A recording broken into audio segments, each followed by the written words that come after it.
How to design cities for and with children. Hi, my name is Marcin Wojciech-Żebrowski, and this is the newest episode of Urbcast, my podcast about urbanism, cities, architecture, and many more.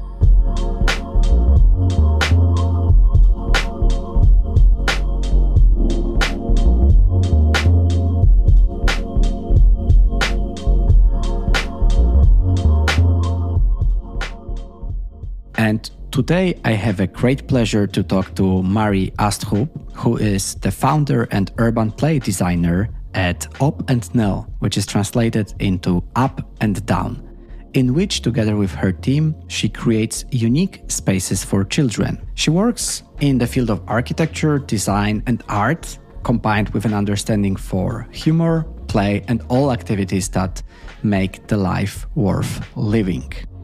I've discovered Marie through LinkedIn and was very interested in her approach to designing the places for children and how they actually approach the play, which is taken out from the playground and placed into the urban realm of our cities. We are talking today about the story of Marie's interest in child-friendly design. Why should we design for children, and how do we work with children to design better cities? And what is the children's role in designing? Can they be treated as experts? Then we develop the background and thoughts behind OP NED, the Up and Down, the place that Marie is leading while designing the cities with children. How do they normally work? Whom do they collaborate with? And are the children present in the design and architecture debate here in Denmark? Welcome to the newest conversation with Marie.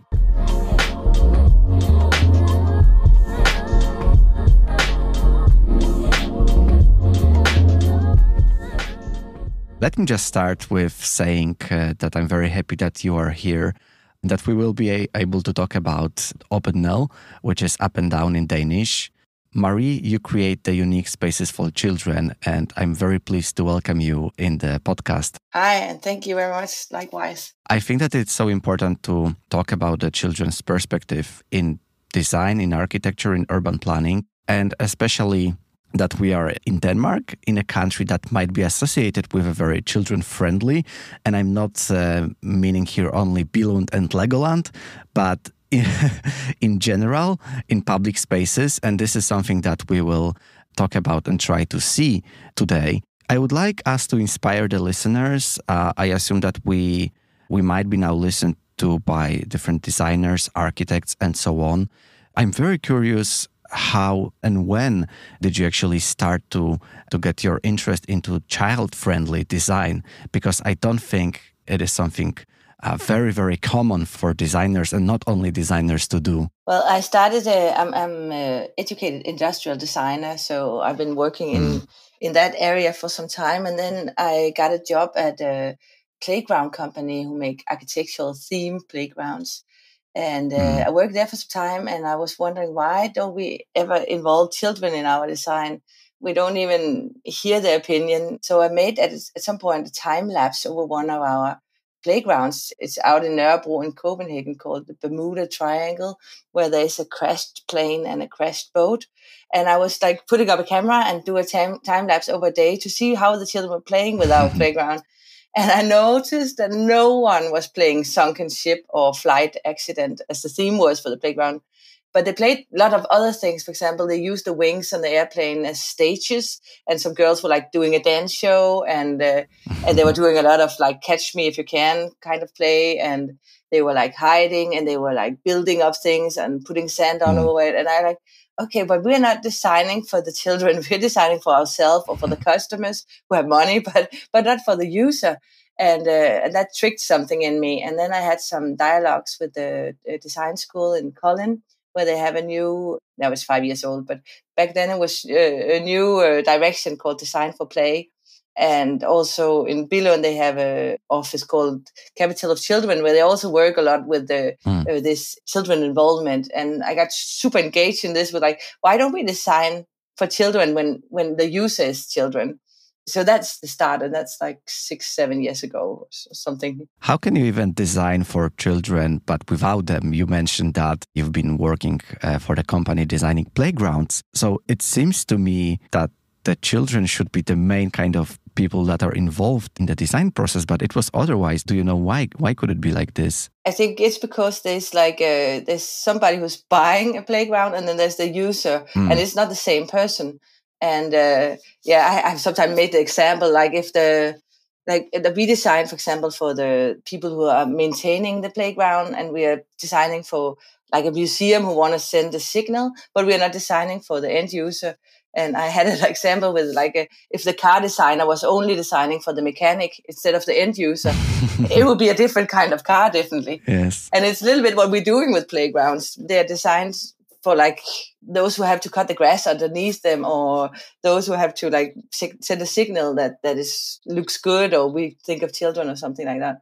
The other thing is that I think many people think children are a little bit difficult user group. They're difficult to involve because you cannot just ask them and then they answer. You have to like sit with them and play with them and listen to their perspective.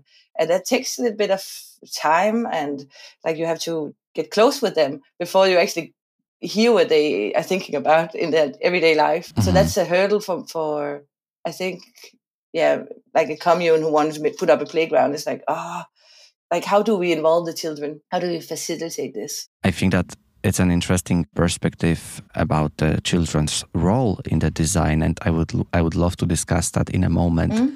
But first, I'm also interested in the things that you do, because your motto is that you take the play out of the playground and place it into the public space.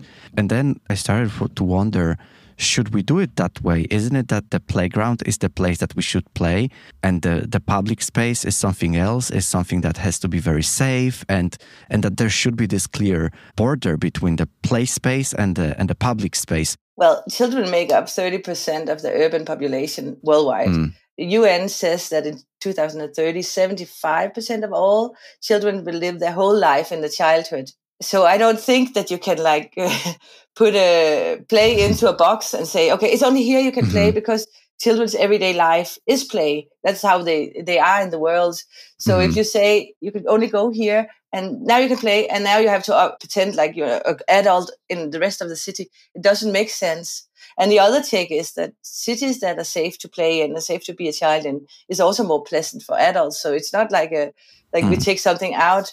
But when I look at the different cities, I see them develop for like traffic infrastructure and for the shops or for trading or stuff like that, but not really for people. And this human-centric way of looking at cities is very much also a child-friendly way of looking at cities. Before also we talk about the design principles that you use, I just wanted us to identify some problems that you are trying to solve, because I think it's just very important for us to paint this picture of what it actually takes to work with children, because I don't want to just say that you are just playing with them and then everyone is happy and so on, but there are many different challenges, and you already mentioned some infrastructural challenges, motor challenges, but there can be also the loneliness, lack of self-esteem, or other social challenges. But your biggest competitor is undoubtedly the iPad. Or the iPhone. Or the iPhone. And it's so true, because I see so many children just staring in those screens nowadays. So how do you try to tackle these big challenges? And is that really the biggest challenges, or there are also some more? There are many more. But I think it all started with a huge focus on safety, that we got the EN 1176 standard. It's an EU standard saying how safe playgrounds should be. And it's not that strict, but somehow it's taken very serious. So everybody's like, oh, but what if they could hurt themselves? So when I talk to like municipalities or different like museums or other prospecting customers, the first thing they say is, what about safety? Is it safe? I say, but children's lives should not be safe. But I think that also parents nowadays think that they should be safe. So rather than let your child run out in the city and run around by itself, you would prefer that it sits at home. And if you have a child, like any other child, they need things to happen. And therefore, iPad and iPhone is easier to hand them because it's safer than them running around. But it's not, of course, not a good way to develop like social skills or to develop motoric skills or any of the other skills that you get from playing like outdoor. So yes, I think it's the biggest challenge is that both the children think it's much more interesting because the games on a phone or an iPad is more interesting because there's happening a lot and you have to do very little to get like a lot of points or a lot of coins or a lot of something. And you don't have to interact with other people. You don't have to do a lot of stuff to be part of a game. Whereas if you have to go outside and find your own friends on a playground, it takes a lot of courage and a lot of interaction with people you don't know.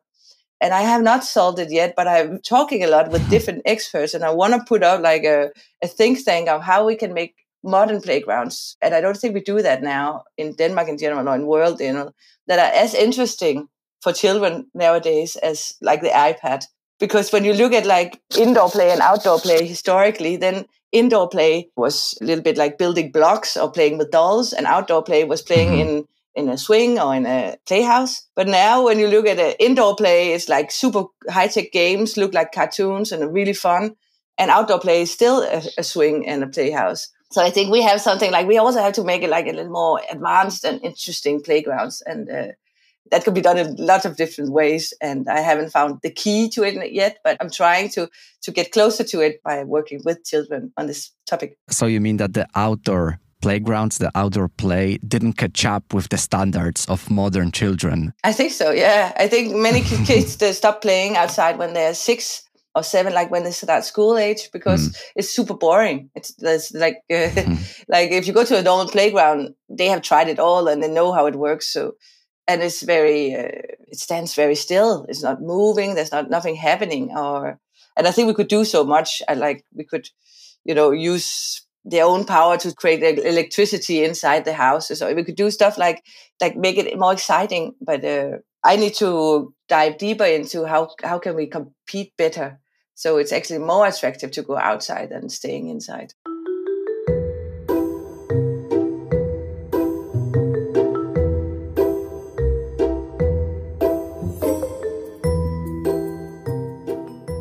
This is also something you do. Some of your projects are very interesting, like, for example, the one in Helsingør, which is about 30 minutes north from Copenhagen and has about 50,000 inhabitants. You made this playhouse with a sail and tried to show how the history developed in the city. So basically did it together with children. And this playground, it has a mast, it has a sail, so children can really associate the playground with their own city. I think that was like a very interesting approach. The idea is also that it's coming up water. Right now they found some ecological founds underneath it, so the water part is a little bit delayed. But the idea is that to tell the story about how the sails anchored up and catch fresh water from the harbor, and the children will be able to play with that, with the harbor and the fresh water and the sails, so they get like this feeling of lively harbor 400 years ago. And this is something developed with children, and here I would like to talk about the children's role in your process and in general in design. Can they be treated as real experts, or is it a bit too much to say? I think they're experts in their own lives, much more than the rest of us. I'm an expert in design, but they're experts in their life. And I think when I work with children, I find out that they're very different from place to place. And I think we have a tendency to think that children are children. They like this, but they don't. Like when I have a school inside Copenhagen, they ask many of them for like trees and green and gardens. And I don't know, they have a lot of focus on this, with getting more green into their everyday life. And when I ask children out in the suburbs or in other cities, they might focus on, like I have a project in Tingbjerg, which is kind of a ghetto in the outskirts of Copenhagen. And they focus a lot of like places where they can be alone or with 2 and 2, because they live in like a little bit of a crowded area where they don't have any privacy. So that's what they talk about all the time. Oh, if we could just have our own rooms or our own spaces. So they're very different needs they have and very different things they think about. And if I just put up a swing both places, I would not have listened to what their actual needs are. But sadly, each children would just enjoy iPad, and that's the problem. Exactly. I think it's also because it's easier for adults. And I think if you can help design frames that makes it easier to do things together with the children, maybe it could help this from like turning on the screen for your children so they just sit still. So we talked about some challenges, talked about the iPad, which is just kind of a quick fix if you would like the children to be occupied with something and not be too loud and not disturb and so on, which is a very sad thing to do, I think, to just give an iPad. But the thing is that it's not the only challenge, as I might know, because there is also the problem with children being not too mobile, not running outside, as you said, and just sitting indoors. And it's not only the psychological problems, but it might be also obesity and many others. So how do you try to tackle those? And also, if there are any other challenges, I know that we already discussed about some, but I would like to show the full scale of challenges that we are talking about. I think a big challenge in almost all cities in the world is the traffic, because that's maybe the reason why, like, children has always been loud and running around, and parents have always been annoyed, I think. But the difference is that in like 40 years ago, you just throw them outside, go outside and play, so you're not in here next to me. And now they give them an iPad, but you learn so much more from being outside and run around and play. So I think every time I come to these urban meetings and stuff, and how do we get the children to come outside more and play more with each other? It always land on traffic. Like nobody would let their children pass a street that has like 4 lanes, or there are trucks on, or they're not seen. And like since I was a child in the early 80s, there's 70% more cars in the cities in Denmark alone than there was. So that's a lot of more cars. So it's not like just a feeling. It is true that there's many, many more cars. And that's a whole like political game of could we maybe like make streets without cars? Or sometimes I go to like meetings and we end up with like cars who can only drive 30 kilometers, but it's still not safe for a little child to play with their cars that drive 30 kilometers. So a big issue in this is definitely the traffic, and that we don't design so much for people, but for infrastructure. Have you maybe seen a documentary about Japanese children? I don't think so. I've seen about many, but not the Japanese. There is a one on Netflix called My First Errand, and it shows children in Japan. Yeah. I remember 4 years old. Who takes the metro themselves and stuff. Yes, exactly. And that's what I mean, that we are able to design cities, or maybe actually towns as well, that are children friendly and children safe. And it's also the infrastructure plays the one role. And second thing is the social aspect, that people in the smaller communities, they know each other and there is this overall trust. So that's how children in Japan, they can be like 3 years old and still they would be just sent to a shop or to do some laundry. And watching that documentary, or like it's more like a show, it is fun in a way, but it also shows how capable the children are of doing those things, being so little.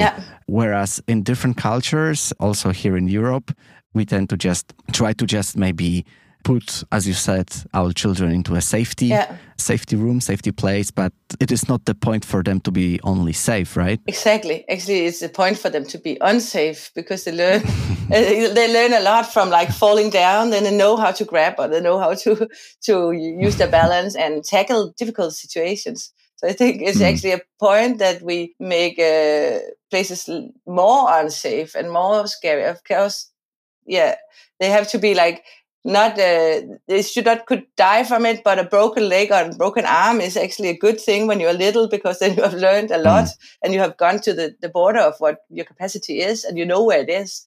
And I think that will definitely make you stronger as an adult. Another thing is, I saw I think they showed a diameter of a girl and her mom and her grandmother, of how much distance they could move away from their home in their childhood when they were 8 years old.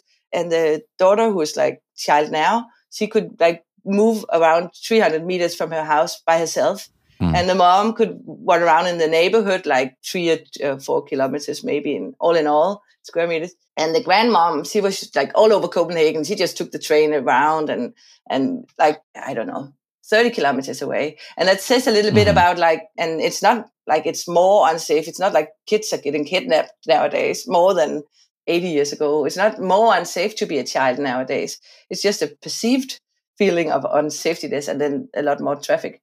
I think we're taking a little bit of the childhood away from children, especially if they then have to grow up in a city, so they cannot go out to a forest and experiment with themselves.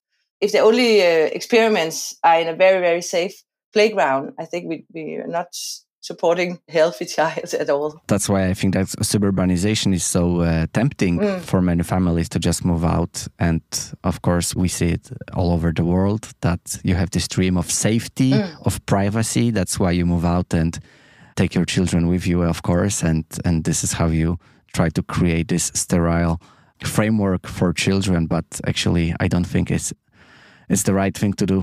No, and it's, of course, you want to make it better for your children than you had it yourself. But sometimes all those bad things that happened in your childhood have only made you stronger, obviously. So maybe you should let your children experience things that are not super safe or not super nice to experience, because when you survive them, then you know that you can survive them.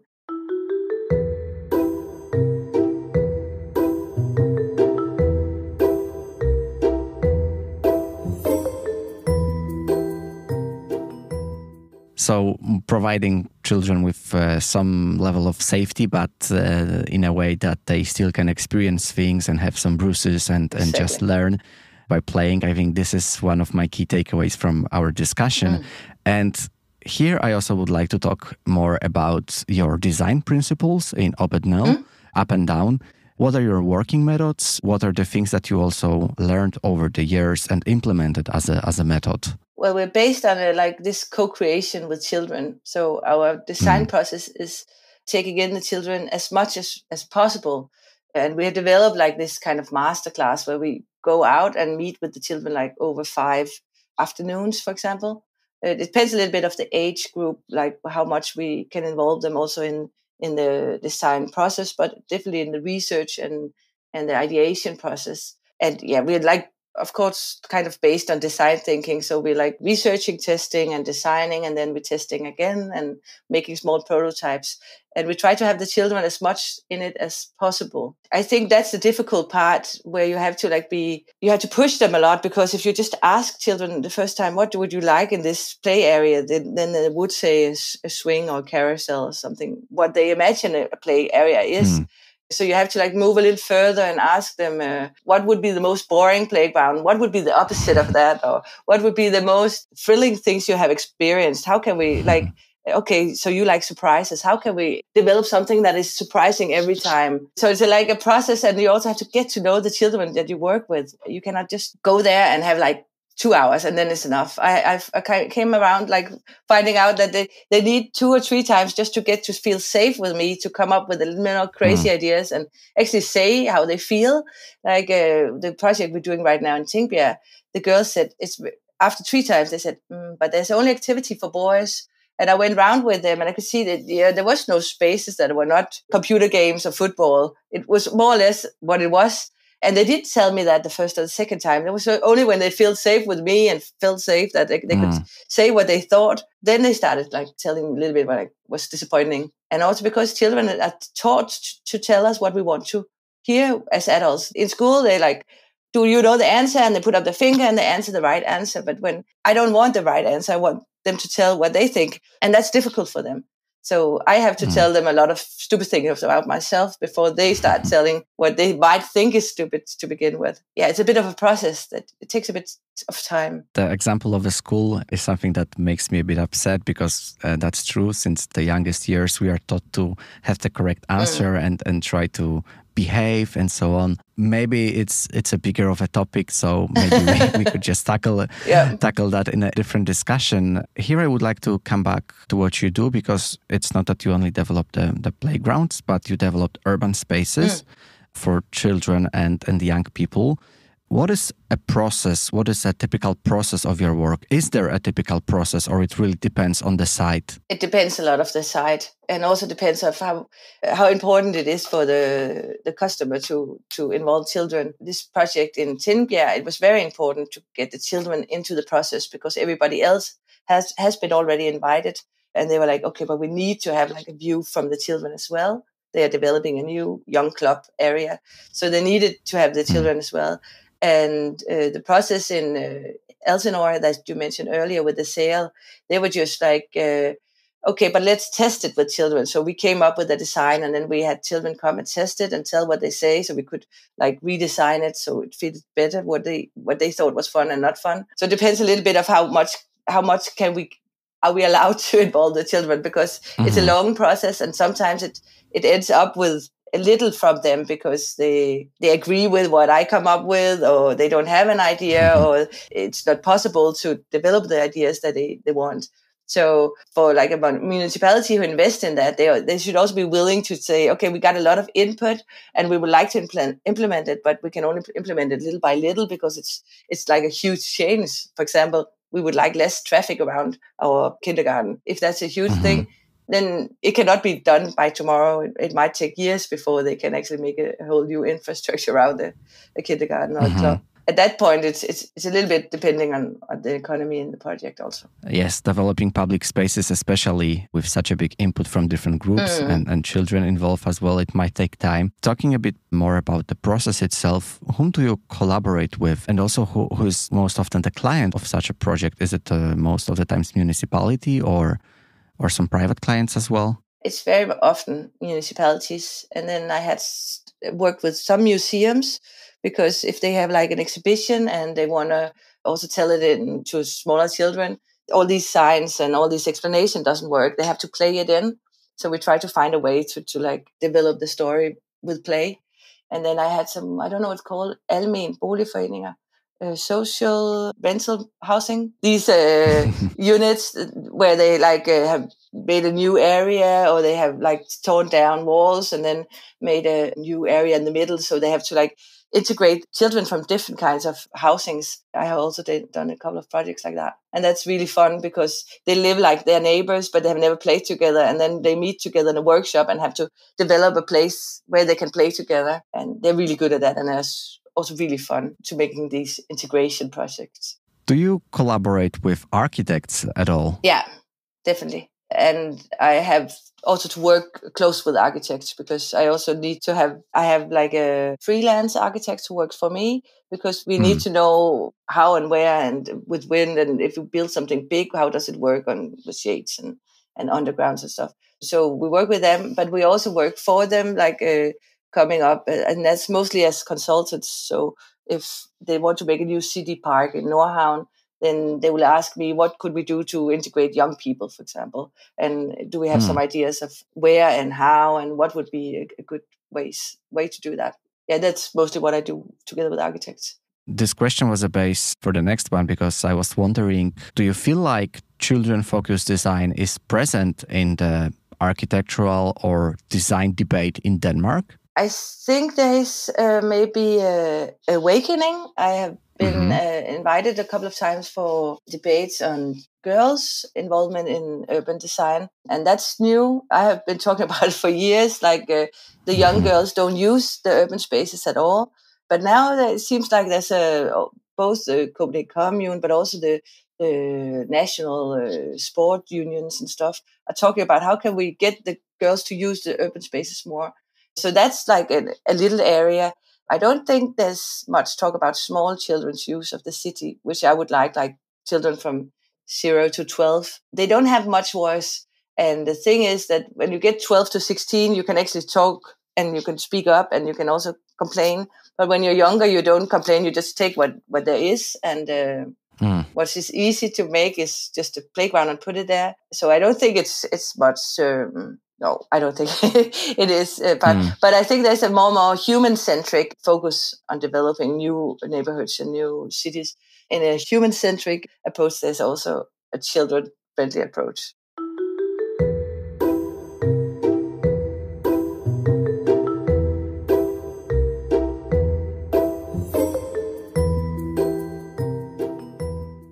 I'm a part of architectural branch myself, and I'm also observing it.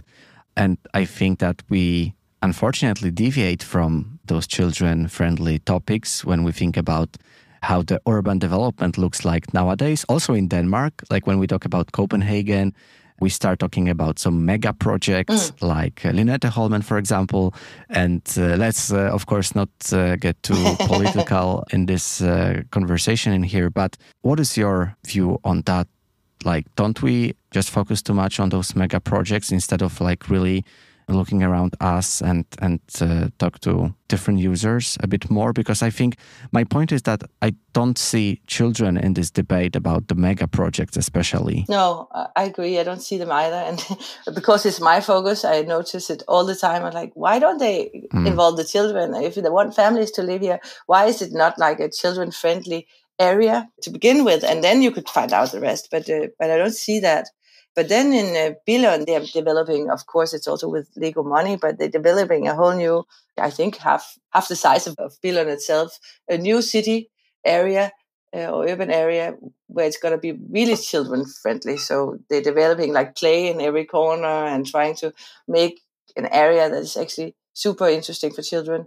And I'm excited to see how that works and how that can be a role model for other mega projects, because it's a very new way of seeing urban development. I think it's very ironic because many of those projects that are being developed right now, and I mean especially those that maybe are not the mega projects, but some districts or some buildings, the ones that we are developing right now, eventually they will serve our children, right? The young people. So I think that it is so important to take their needs into consideration, because they might have completely different needs as adults in 10, 15, 20 years. But definitely. And also, you mentioned it shortly, but with obesity and bad motoric skills and stuff, why don't we design so it's actually a place where they get develop their skills, because we know they will need them for the rest of their life if they want to live a good and healthy life. So it's a little bit strange that there's so much focus on buildings so close and so much and so dense,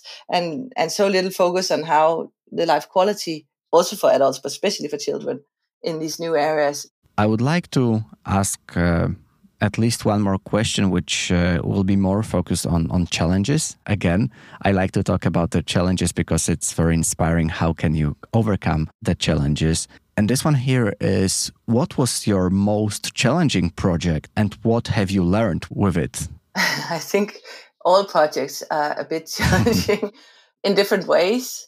I think I've started to work a lot with these social areas, social housing areas. Oh, I don't know if it's most challenging, but it has surprised me that the children have so little access to their own creativity. And we have had to make stop and make a workshop just on how to get ideas and how to be creative, because it was so difficult for them. I thought it was like an issue in itself, that why are these children so far away from their own creativity? Is that because we don't listen much to them, or is that they don't get not enough support when they get a new idea? It's just like put in a corner, whatever. We don't need your ideas, because I think they need skills. And like if I work with them for like 5 weeks or something, in a day a week, of course, they get much closer to it, and they are really as creative as other children. But it takes a long time, and it's really far away. And then I have children like work with in Billund who's used to work with design and play and stuff, which is, for them, it's really easy to come up with a lot of great ideas. And I know it's not completely only an urban design their life going to be, but I think this would be able to coming up with new ideas, like fundamental for their future and for their jobs in the future. So yeah, and it's also difficult for me to work with getting their ideas down if they don't come up with ideas, if it's so difficult for them. Yeah, it's a big surprise for me that it was so difficult for them, because I've not tried work with children who has not like an easy access to their own ideas. And are there any things that you've learned with designing with children that you try to implement in your own life with your children or with your family? I actually learned that children are really wise. Like you can ask them everything, and also that they want to know everything. I had a project where I was doing a bicycle lane with a group of 8, 9 graders, and they were like, I said, oh, this area we have to design, and they had to come up with ideas, and we worked together, and it had to be much more colorful. They designed for younger children themselves, like they were 15, 16, and the children they designed for were like preschoolers and early school kids. And they wanted to know everything about, like, what does asphalt cost? What laws and things do we have to follow? What rules were implemented here? How far does a light pole has to be away from the bicycle lane? Everything. They wanted to know everything. And they were like, afterwards, they're like, it was so great workshop because we learned so much about how to implement things in the city. And now we understand why. Now we're just not complaining. Why is there no light pole here or light pole here? But we actually know that it's because it has to be 30 centimeters away from her. And I think that maybe before I thought, like, yeah, but they don't just want to have fun and they just want to design. But actually, I think they're really curious. And what I can teach them is not what they teach learning in school. It's a little more about, like, their everyday life. So for them to get to know and feel that they have a role in their urban space is actually really important. And I also started to ask every children, not only my own, but also other children, about everything, because I like to get them involved. And if they don't understand, I would like to explain, and then I would like to hear their answer. They're very smart, those kids. They come up with really fun thoughts on things, because maybe the experience had not taught them not to think that way or that way. So it's after all about sparking this inner curiosity. Yeah. And I think that this is brilliant that the kids and the teenagers themselves can also educate themselves about the city, right? About the perception of a city. And I think this architectural and urban education is very important. And this is something that we lack at schools. At my school, I had to learn the city myself in a way. So I think that this is really, really brilliant. And finishing on this educational note, I was wondering if there is any book that you could recommend to the listeners that ideally would be connected to the topic of our discussion. Yes, I actually have two books. One of them is the Soft City. Do you know that? Yes. Of course. And I think that also implements on children this with that there have to happen something new every 4 seconds when you walk on the street, and this with making spaces for sitting down and for moving around. And for me, I just added some notes in the side, like children move differently than adults. Small children, they move with high speed and then they stop, where we just economize more with our energy. So we go steady forward, then they spend it all and then they have to rest. But making space for that, making space for different kind of personalities is a good part of that book. So I like that. Then there's one called Børns Lege in the World. I don't know if it's in English, but it's in Danish. But you can only just enjoy the pictures. It's a photographer and a museums inspector who have traveled around the whole world and taken pictures of how children play all over the world. And it's such a wonderful book to look at, because you realize that games can be a lot of different things, but it's always super interesting to see how they use their surrounding and the spaces they are in to make up games with. So, it's a great photo book also. Thank you, Marie. I know that some Danish speakers are following this podcast, so there is one recommendation for them. And for the whole rest, there is The Soft City by David Sim. This is the one you meant, right? And I hope that it will inspire the listeners. Probably not everyone knows that book yet. Now they will. So I will add the link to the description. And thank you very much for this recommendation. Thank you very much for the whole conversation. It was great to be able to finally meet and pick your brain a bit about your approach to designing the children-friendly playgrounds and urban spaces, of course. Yeah, exactly. Yeah. Well, thank you as well for inviting me in.